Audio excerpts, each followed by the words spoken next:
বাড়িয়ে দেওয়া একটা হাতের জন্য অপেক্ষায় থাকলে সে হাত ছোঁয়ার আগেই তুমি নিজে 1000 বার ধাক্কা খাবে। তাই কবে সে হাত তোমায় ছোঁবে সে অপেক্ষায় না থেকে নিজে নিজের জন্য একবার উঠে দাঁড়াও, যার জন্য তোমার ভালো লাগার কোনো শেষ নেই। যদি দেখো তুমি ছাড়া বাকি সবার প্রতি তার অপার মুগ্ধতা, তবে সেই সত্যিটা মেনে নাও। এবার একটু নিজের দিকে তাকাও।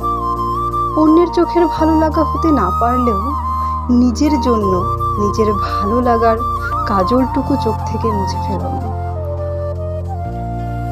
যার সামান্য অবহেলায় তোমার সারা রাত চোখের জলে বালিশ ভিজে, সে যদি সামান্য মনের অমিলেই বলে থাকলে থাকো আর না ভালো লাগলে চলে যাও, তাহলে মানতে শেখো যাকে তুমি তোমার জীবনের অপরিহার্য মানো, তোমার থাকা বা না থাকার মূল্য তার কাছে